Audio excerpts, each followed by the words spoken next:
Hello મિત્રો, કેમ છો બધા? આજે આપણે ઘરે ચોકલેટ કેક એટલે કે બ્રાઉની સ્ટાઇલ કેવી રીતના બનાવશું એ જે બાળકોને બહુ જ પ્રિય હોય છે અને અસલ બાર જેવી જ બ્રિટાનિયાની કેક આવે એવી રીતની જ આપણે ઘરે બનાવી શકશું. એના માટે તમે મેંદામાં બનાવી શકો છો અને ઘઉંમાં પણ બનાવી શકો છો. મિક્સિંગ બાઉલ છે, એક ગ્રીસ કરેલી અગાઉથી તપેલી રાખી દેવાની છે અને કુકર ગરમ કરવા પણ આપણે મૂકી દેવાનું છે. તમે જોઈ શકો છો આ માપ જે ચાના કપનું આપણે રેગ્યુલર ચા પીતા હોય એ જ કપ આપણે લીધેલો છે. 1 કપ મેંદો છે તો એનાથી નીચે આપણે જવાનું છે, એટલે કે 1 કપ પછી આવશે પોણો કપ ખાંડ આવશે, શુગર જે દળેલી છે. પછી એનાથી નીચેનું માપ એટલે કે અડધો કપ આપણે તેલ, જે કોઈ પણ સ્મેલ વગરનું હોય, મકાઈનું હોય કે સનફ્લાવર હોય કે કપાસિયા પણ ચાલે, પણ સિંગ તેલ ના લેતા. તેની પછી મિક્સ કરવા માટે આપણે 1 કપ દૂધ લેવાનું છે, જે મલાઈ વગરનું છે.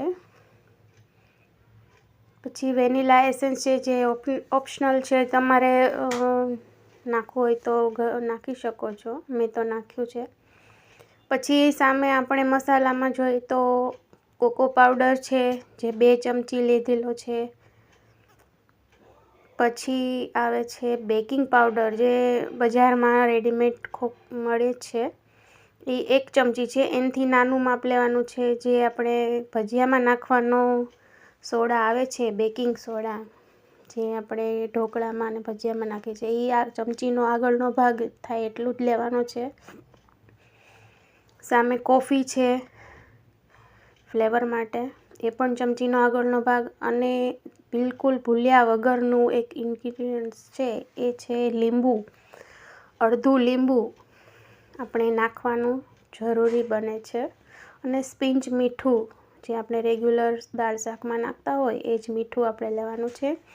બસ આટલા ઇન્ગ્રીડિયન્ટથી આપણી કેક એટલી સરસ બનશે. અને ગ્રીસ કરેલી આ તપેલી છે, જે ઘીવાળી તપેલી કરી અને મેંદો છાંટી અને રાખેલી જ છે તૈયાર જ, જે આપણે અગાઉ જ બધું તૈયાર કરીને રાખી દેવાનું, જેથી કેક બનાવતા આપણે જરાય વાર ન લાગે. આ એલ્યુમિનિયમનું કુકર છે અને એની વિસલ અને રીંગ આપણે કાઢી નાખવાની છે. અને તમે જોઈ શકો છો કુકર ખાલી જ રાખવાનું છે, કંઈ જ નીચે રાખવાનું નથી. ડાયરેક્ટ આપણે આ જ તપેલીયામાં મૂકી દેવાની છે, જે કેકનું મિક્સચર ભરશું ત્યારની વાત છે. અને કુકર મેં અત્યારે ગરમ કરવા મૂકી દીધું છે.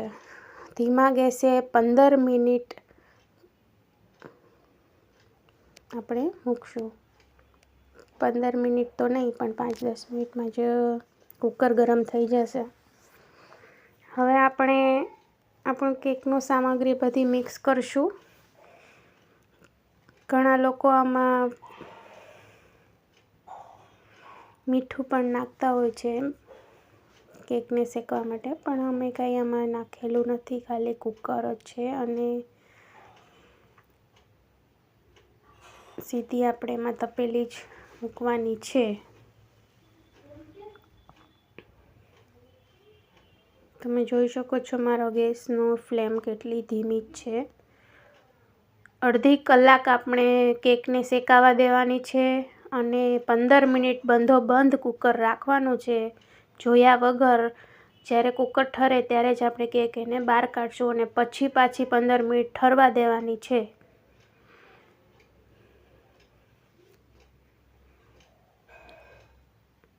ફરીવાર આ ઇન્ગ્રીડિયન્ટ્સ જોઈ લેજો, જેથી કોઈ ભૂલ ન થાય. અને આ રેસીપી તમે લખી પણ શકો છો, કાગળમાં લખીને રાખો તો પણ યાદ રહી જાય એવી જ છે. કોઈ જ આમાં અઘરી વસ્તુ છે જ નહીં. આ બધી વસ્તુ આપણે કોરી વસ્તુ જે છે એ આપણે લોટ ચાળવાના ઘઉં વાલેથી આપણે ચાળી લેશું, જેથી કોઈ પણ જાતના ગાંઠા ન રહે. બધી વસ્તુ મિક્સ કરી અને તમે આવી રીતનું 1 કપનું માપ લઈ અને આવી રીતનું મિક્સચર કરી અને થેલીમાં પેક કરીને પણ તૈયાર રાખી શકો છો.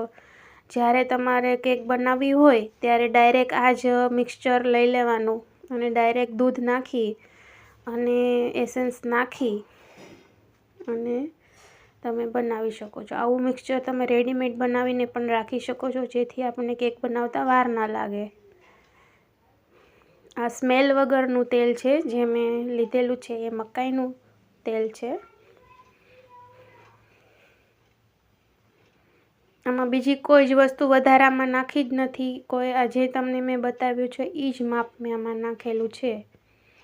એસેન્સ ઓપ્શનલ છે, તમારે નાખવું હોય તો જ તમે નાખો, નહીં તો ના નાખો તો ચાલે. આ બધી વસ્તુ ધીમે ધીમે 2 સેકન્ડ માટે જે બસ મિક્સ કરી અને ડાયરેક્ટ આપણે તપેલીમાં એડ કરવાની છે. તમારી પાસે મોલ્ડ હોય તો પણ વધારે સારું. અત્યારે મેં તમને નાની એવી જ કેક બનાવીને બતાવી છે, કેમ કે નાનું માપ હોય તો આપણને સારી બને ન બને તો તમારે કોઈ જાતનો બગાડ ન થાય. અડધી કલાક શેકાયા પછી ધીમા ગેસે 15 મિનિટ બંધ રાખ્યા પછી તપેલી ઠરી જાય, જ્યારે તમે સાવ અડવી શકો એવી હોય ત્યારે જ આ કેકને બહાર કાઢી લેવાની છે. તમે જોઈ શકો છો એકદમ સોફ્ટ અને જાળીદાર કેક બની છે. આમાં તમારે ડેકોરેશન કરવું હોય તો પણ તમે ડેકોરેશન પણ કરી શકો છો, અને બાળકોને એમનેમ ખાવી હોય તો પણ ખાઈ શકો છો. આઈસ્ક્રીમ સાથે પણ સર્વ કરી શકો છો. તમે જોઈ શકો છો કેક એકદમ ફાટીને પોચીરું જેવી બની છે.